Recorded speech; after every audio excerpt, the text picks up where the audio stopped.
I'm a columnist in Turkey. That's my main job. I write a weekly column for 2 different newspapers in Turkey. One is Hürriyet Daily News. It's an English language paper. The other one is Star. It's a Turkish language paper. So I write both to Turkish society and the outside world on events related to Turkey. I'm mostly a political and cultural commentator and critic. Besides those columns, I have 2 different TV shows regularly in Turkey, and again, I discuss Turkish politics and society. But besides these issues, I have focused on some particular topics in my intellectual life. One was the Kurdish issue in Turkey. That was my master's thesis because I studied political science and then history in university, Istanbul Boğaziçi University. And my thesis was focused on the Kurdish question. But besides that, on a more global level, I've studied, I think, the relationship between Islam and modernity. When I said studied, I didn't do a PhD or an academic study, but I've been extensively reading about these issues. And as a part of my job, I have been extensively involving in all the discussions about religion and public life, or tradition and modernity, and how they unfold, how that discussion unfolds in Turkey. And since 9/11, I'm aware that the same issues have been discussed intensely around the world, sometimes with a lot of misconceptions. And with this book, I wanted to bring some Turkish angle to the discussion, the global discussion, I would say, on Islam and modernity. And if people were to ask you what has influenced or shaped your identity, how would you define it? How would you define it? Oh, it's certainly a mixture of many things. I see myself as a Muslim first. I think that's more important than a national identity for me. But of course, my experience of Islam has been shaped through my Turkish background. Politically speaking, I define myself mainly as a liberal. I would say a modest and moderate liberal.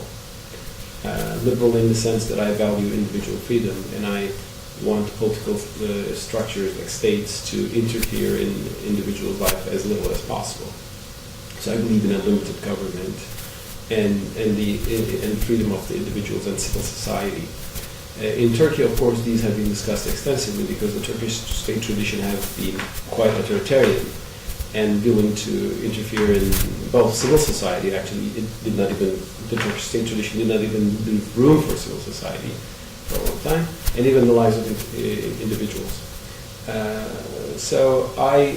I don't, for many people, even in Turkey, but also in other parts of the world, to say that you're liberal would generally imply that you're a secular person. I don't think it has to be that way, and I rather think that in the West, the liberal political tradition emerged partly thanks to the contributions of Christian intellectuals who spoke within a Christian language. And I think in the Muslim world, liberalism and democracy, which are, I think, interlinked ideas, will emerge through the works of some secular intellectuals, of course, but also Muslim believers. And that synthesis is really what I want to present with my work. Especially after the 9/11 bombing, many Muslim intellectual authors, speakers have become very apologetic, arguing that Islam is a religion that is compatible with democracy and modernity, and is a modern religion. But what motivated you to write this book, Islam Without Extremes, and why do you think it's such a huge success? And do you think it contributes to this literature? Yeah. Well, I hope it does contribute, but we will see. I mean, it depends on the ideas of the people who read it, rather than my assertion. Well, after 9/11, I think the issue of Islam and politics, if you will, or Islam in the modern world, focus on the concern about violence. I mean, 9/11 was was seen as this act committed in the name of Islam. So whether Muslims support political violence or not has become the main issue. However, that is actually a marginal issue for the Muslim world, because the world's overwhelming majority of Muslims do not support indiscriminate political violence, which is called terrorism. I mean, the sort of attacks against the Twin Towers in New York, or attacks against any civilian population, find a very marginal support in the Muslim world. It is a matter of concern, but also it is a marginal movement. Secondly, if it finds support, on not religious but political grounds. People say, oh, Muslims are persecuted here and there, and this is a kind of a counterattack against the West because of the West's policies that they think is against Islam. So that is an important debate, but I did not want to focus on that. I rather wanted to focus on the issue of freedom, which is, I think, a broader issue for all Muslims. Because I think, yes, support for terrorism is marginal, but I can't say the same thing for religious freedom. If religious freedom means the freedom to change your religion, like what happens when a Muslim decides that he changes religion and becomes a Christian? What is the Muslim attitude? What's the Muslim response for that? Or what about the people, the individuals in overwhelmingly Muslim societies who say that they are not pious Muslims? They will not obey the commandments of Islam, and they drink alcohol, or they have a secular way of life. What is the rightful attitude towards that people? Should Muslims use coercion in these cases? And what we Muslims should say in the face of practices like religious police in Saudi Arabia, or the Department of Commanding Right or Forbidding Wrong that the Taliban established in Afghanistan when they were in power. So my concern is the issue of coercion and in religious matters, and also political authoritarianism within the Muslim world. And I think that's a more fundamental issue than the issue of political violence or terrorism. But I want to articulate an Islamically valid, yet still liberal point of view, and I think it's possible. You say that the ideal regime for Muslims is a secular regime. How would you interpret that? How do you define secularism? Of course, in my book, I make a distinction between secular and secularist states. Secularist states, such as Turkey, as it used to be, since the 20s, are states that suppress religious freedom, disallow religious practices such as wearing a scarf, or disallow civil society based on religion, like the Sufi orders. So when we speak of secular states, that's what most people have in mind, and I think I'm not defending that. I'm quite the contrary. I'm very much against this self-styled secular state that we have in Turkey. But a liberal secular state, which respects religious freedom, which respects individuals and communities to organize themselves according to their religious beliefs, but also gives room to non-religious points of view, is, I think, good for Muslims in the modern age. Because the modern state, unlike other states in history, is a very extensive, a very all-encompassing entity which really interferes in our lives, educates us, puts police in every street. And if we define the modern state based on any particular belief, then we start to discriminate against other ones. And when you want to create an Islamic state, as a second issue, you inevitably create the state of your own understanding of Islam, making other understandings of Islam marginalized or disadvantaged. That's why I define secular state as a neutral state in religious matters, and I think that's a good model for Muslims in the modern world. So, in your book, you're actually calling for a Muslim formation? Well, no, that's too strong of a word. I'm calling for reinterpretation of some particular religious rules. For example, I'm arguing for an interpretation of the classical Sharia laws on apostasy, because I think they reflect a different context. I'm arguing for reconsideration of some of the coercive matters in Islamic law. But again, I don't see those laws as divinely mandated. I see them as human interpretation on a particular context. So I am arguing for some revision of some part of the Sharia Islamic law. And I'm showing the reason for that.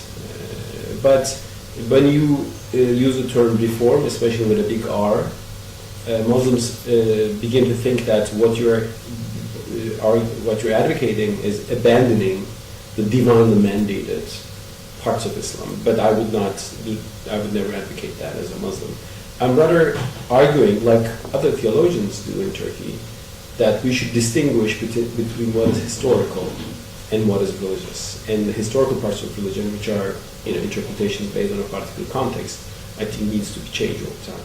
Well, I'm not saying that the religious experience of the Turkish society should be copied around the world. I'm saying that the political experience of Turkey's pious Muslims can be a source of inspiration for other Muslims. The political experience of the Justice and Development Party, for example. I'm saying that, and it's not just me who's saying that. Well, if you look at Ghannouchi, the leader of Nafta in Tunisia, he says, well, we take the AKP as our example. There are offshoots of the Muslim Brotherhood in Egypt who say they take the AKP as their example, Justice and Development Party. Most of the issues I'm speaking are political issues. So I'm not saying that the Turkish interpretation of Islam as such is... Actually, it's not that different in that sense. But the way it was politically articulated is different. And I think Turkish Muslims had a better chance to interact with democracy. I mean, Turkey had its first free and fair elections in 1950, and since then there's a democratic process going on in Turkey, although it has been cut many times by military coups and interventions. So that experience with democracy and how to articulate Islamic values in a democratic pluralist system is something that I think Turkey experienced with. And it is only natural that other Muslims can take a look at the Turkish case, and they are taking a look at the Turkish case, as I think many commentators who observe the Arab Spring, or who are actors in the Arab Spring, actually are saying. So you do believe that Turkey is a model for the Arab world? No, I'm not saying that.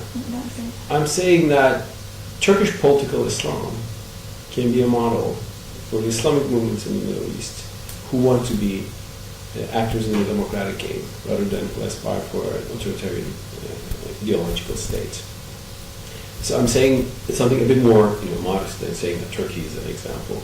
I'm saying that the evolution of political Muslim thought in Turkey can, and practice, not just thought but practice, as articulated in the current government's practices in Turkey, can be at least an example that other Islamists in Egypt, Tunisia, Libya, in Syria, and other countries, even in Malaysia, can point out and say that, well, maybe we can be like that, in the sense that you don't want to define the whole system as Islamic as you understand it, but you want to represent your values as a political party in the secular democratic system.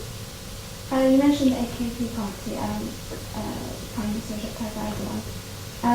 What is your message to those who say that his government is damaging to the very fabric of Turkishness, which, as quoted, with its religiously fundamental ways? Do you think it's effective? He's harming Turkishness? Is that the I am saying, what would be responsible for that? I think he's doing something pretty good in terms of Turkishness. I think first of all, this very concept of Turkishness is a very ambiguous term in Turkey.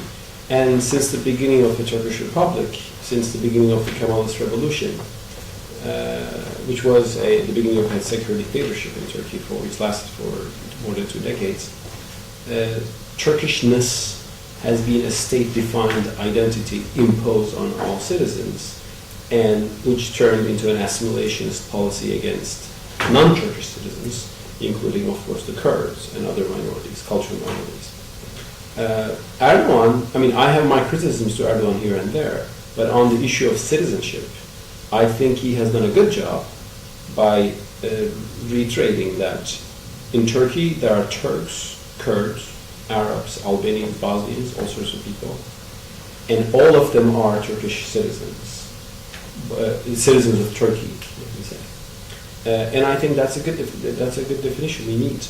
That's the definition we would need in the new constitution, I'd say. So I support the AKP on their approach generally to the Kurdish question. I have my criticisms against them in the way they implement some of these policies, or in other issues such as Erdogan's not very famous, tolerant, not very, I would say, impressive attitude towards critical media. So I have some criticisms there, but on the issue of citizenship, I think they have contributed to liberalization in Turkey. And because they, as first of all, they saw the need pragmatically for some reform. Secondly, unlike the Turkish nationalists, they feel themselves culturally closer to the Ottoman experience, which was very pluralistic. I mean, Turkey was much more pluralistic under the Ottoman Empire than in the Turkish Republic. So AKP people, Erdogan and his cadre, have cultural has a frame of reference in the Ottoman experience in which you find a good example of pluralism. Oh yeah. Okay. Do you have any plans for another book? Publishing another book? Yeah, I'm thinking about them, but first of all, I have to work on this book a bit more to promote it and write articles, and so I think I'll be busy in the year to come with this book and the repercussions, writing reviews and op-eds about it. But I have other books in mind, but I'll probably decide where to go based on the feedback I'll get from this book. And your other books, will it be on similar? Probably, yeah. I want to write a novel at some point. I'm not a novelist, obviously. I've never done that. But I think I want to write a novel with some philosophy behind it. I think one of the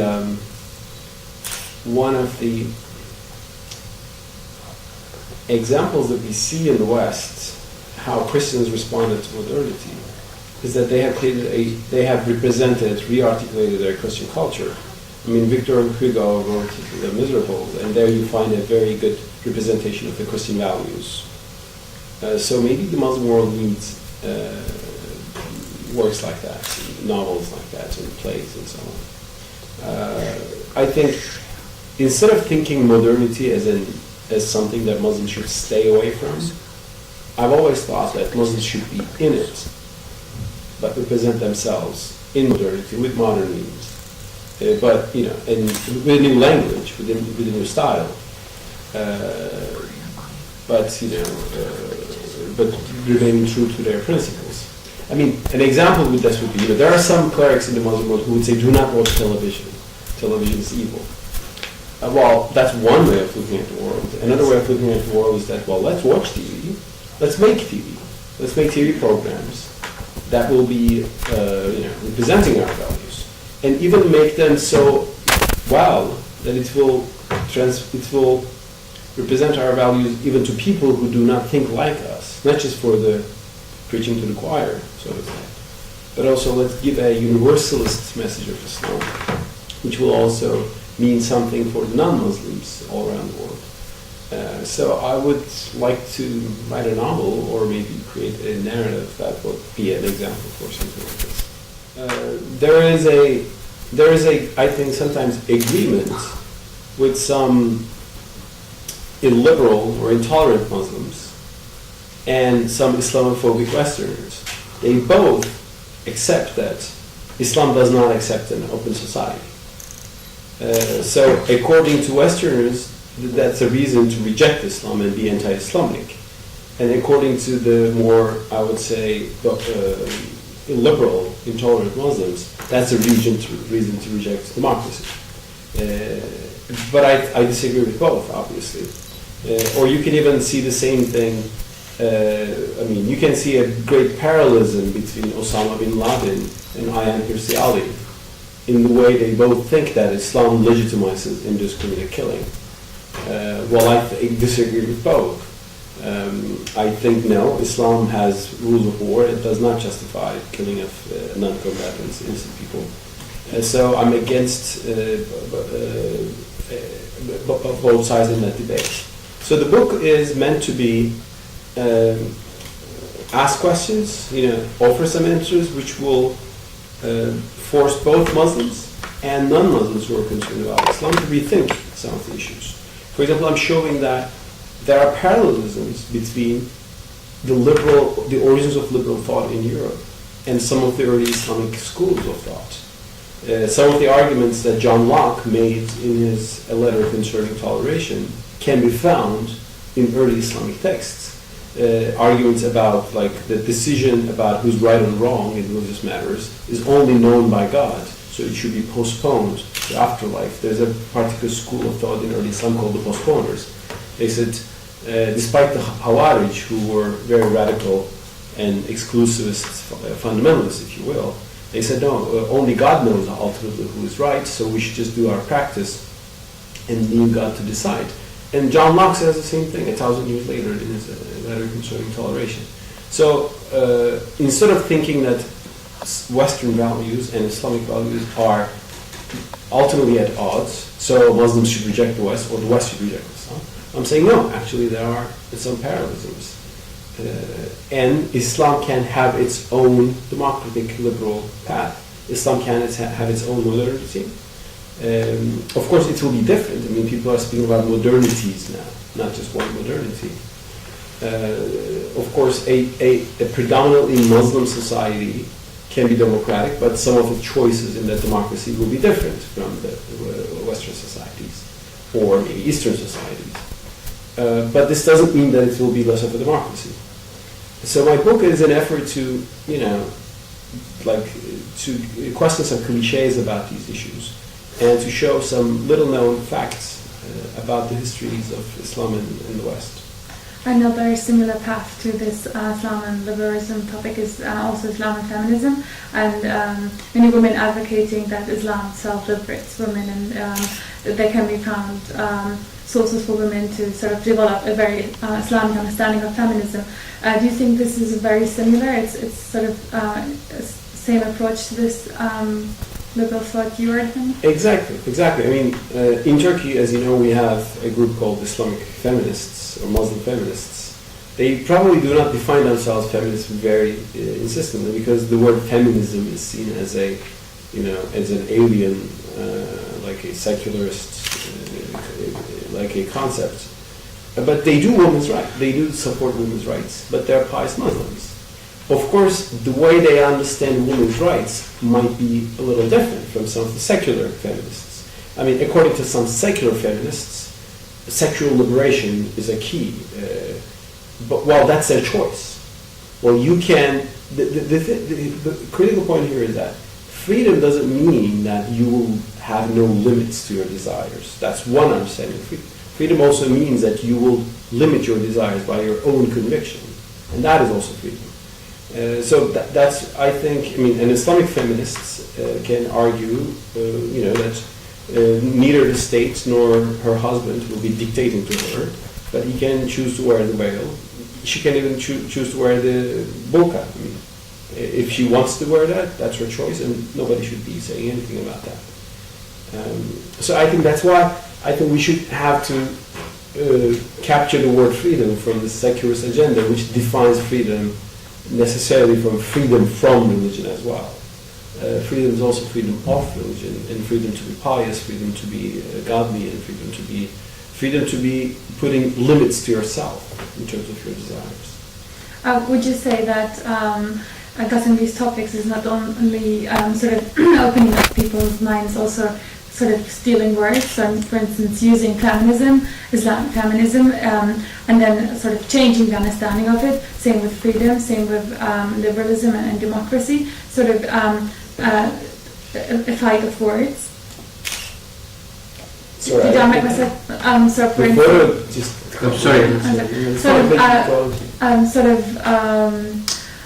causing a reinterpretation of words that have been established in society. For instance, there's a certain understanding of what democracy is, of what liberalism is, of what feminism is, and then now sort of forcing a new change where these words are reinterpreted and then opened up for different cultures, for instance. Yeah. Exactly. Turks would remember that just 15 years ago there were cars in Istanbul. They had the slogan at the back, Hakimiyet Allah'ındır, which means like sovereignty belongs to God. And those people were the people, if you ask them, they would reject democracy. And they would say democracy is the sovereignty of the people. Islam brings the sovereignty of God. So sovereignty of the people is an infidel, idea, this idea of disbelief and infidelity.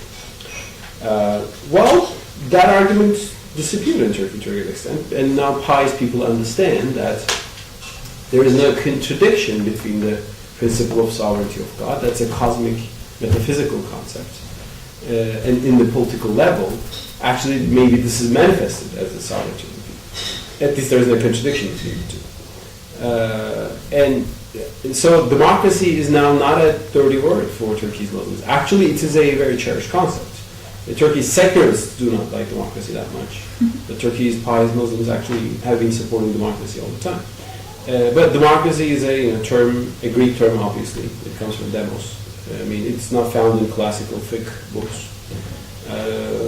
But Muslims thought that, well, maybe this is a concept that developed in the Western world before us. But it's not a bad concept. It's a concept that is useful to us. Plus, they even find some sources for democracy in their own tradition. I think that's valuable. I think the same thing is possible for liberalism, which is in many ways distinguishable, hardly distinguishable from democracy. Or let me say it this way, if you don't have constitutional liberalism, democracy can also have some problems. It can become an illiberal democracy in which the majority will impose itself over the minorities. That's why a liberal democracy is the right synthesis, I think, that it's developed in the West. And I'm saying the liberalism part is not necessarily alien to Islam. And some people think, oh, this is a foreign idea. But I'm saying, well, you were saying the same thing to democracy some 10, 15 years ago. But I think we need to push for change. And also, the word liberal in Turkey, when you say I'm a liberal, I was joking with a friend of mine, I said, when you say I'm a liberal, people think, oh, you have whiskey in your hand, like a cigar, and you're like in a posh luxury place, and you simply are having a good time and enjoying it. And that's what's the definition of a liberal. A liberal is someone who believes that the state should be not authoritarian, and the state's role should be minimal in our lives. And the state should not tell us what to do about how to dress, or the state should not tell us which school we send our children to. And in that sense, one can be a very conservative Muslim and be a liberal because he would believe that the state's role should be minimal, and also he would accept other people's right to live in their own ways. So I think we need to, dig these concepts a little bit. And also within Turkey, do you think that this discussion is also about being modern was equal to being Western, and being Western equal to just sort of imitating what was being practiced in the West without sort of understanding what's really behind there? And now suddenly those people who've been considered backward, Muslims, suddenly in higher ranking positions, defending very liberal, progress and modern values, at the same time looking at the outside, not looking Western at all. Yeah.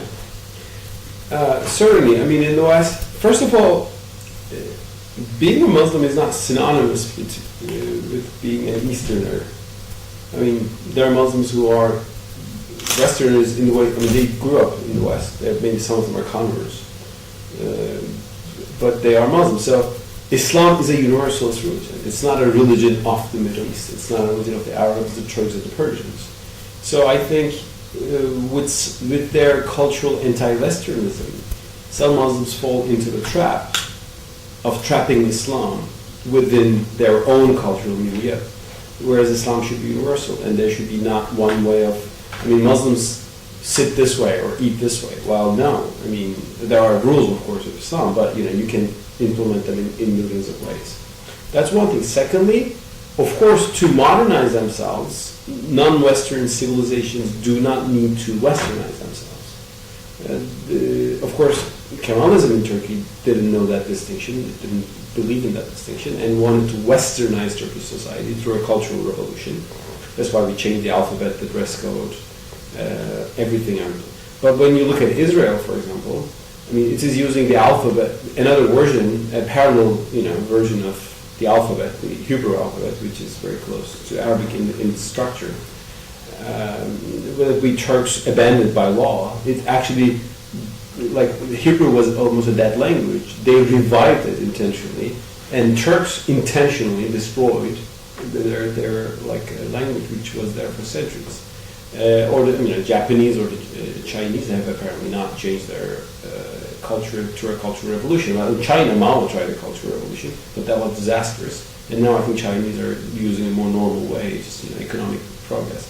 I think Kemalists and similar modernizers, Westernizers in the Muslim world missed that the very core of modernization is, first of all, economic progress, industrialization, urbanization, and secondly, on political grounds, it's democratization.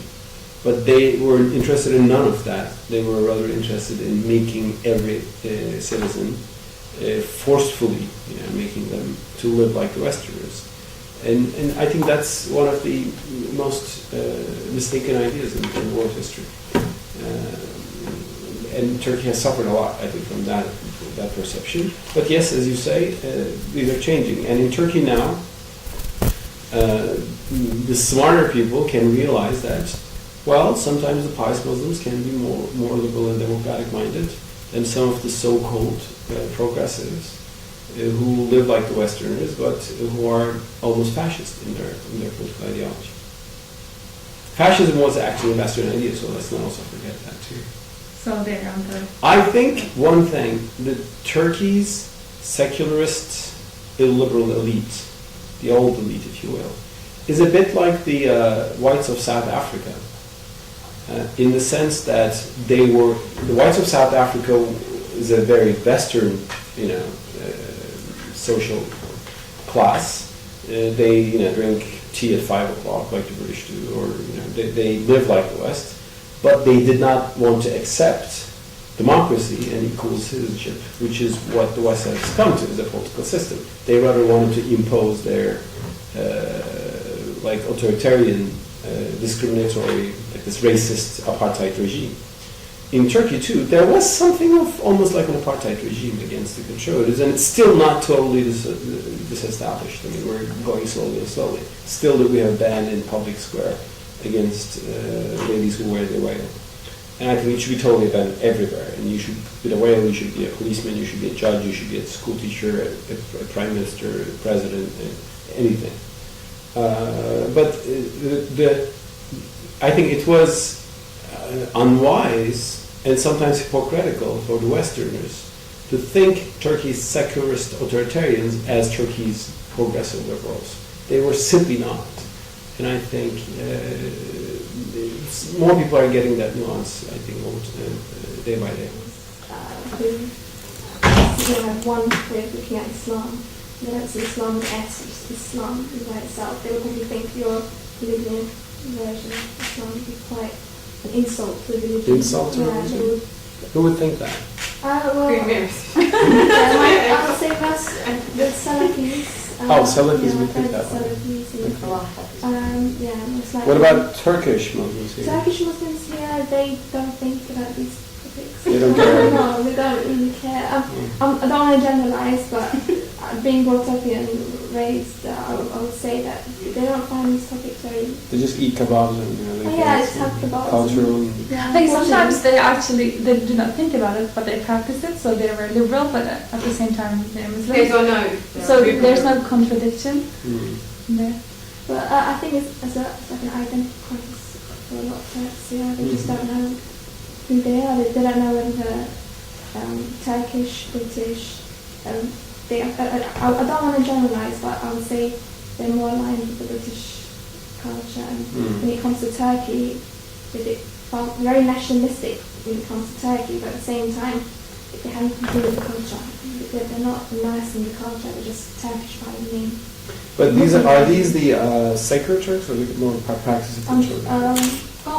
Both, I would say. Both are basically nationalists. Right? Yeah, they're very national. So that's not a surprise. I mean, Turks are not that global in the way they think about really affairs, and it's getting a little better now. It was totally isolated in the past. I mean, the topic that a Turk would find interesting would be Cyprus, politically, Armenians, and like something else, and Atatürk. if they were Kemalists. Like, I was in a BBC event 2-3 years ago in Ireland, and everybody was speaking about, they gave me microphones speaking about the problems of the world, urbanization, blah, blah, blah, global warming, and so on. So there was a Turkish lady, a young lady, and she took the microphone and she said, I just wanted to say that Atatürk was a great leader, and we should follow him, and we should follow and think his principles every day. Thank you so much. And she was, what's he talking about? Who's Atatürk? What's the point?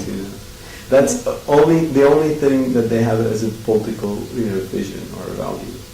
And the conservatives have been maybe a little better, but not again very engaged culturally with the. Of course, I mean, if you're in the UK, well, every country has its own internal thing, but you have to be a little bit more global because of all the culture. I mean, the media and all the foreign people coming here and the colonial heritage and so on. But Turkey has been too much of an isolated country. And also you have the problem of, if you speak only Turkish, besides Turks, nobody speaks Turkish, right? But everybody speaks English somewhere, so you can read the papers around the world if you speak English. And few Turks have really good English to understand, foreign media. At a time when Muslims' own understanding and interpretations of Islamic faith and practice have never mattered more, Mustafa Akyol presents a powerful and cogent case on the sources of liberalism and democracy that exists within the faith. In this highly readable and valuable book, Akyol cites major events, movements, and ideas in Islam little known to non-Muslims, and even to many Muslims, who just assume that the authoritarian and inflexible interpretations of Islam are the real Islam.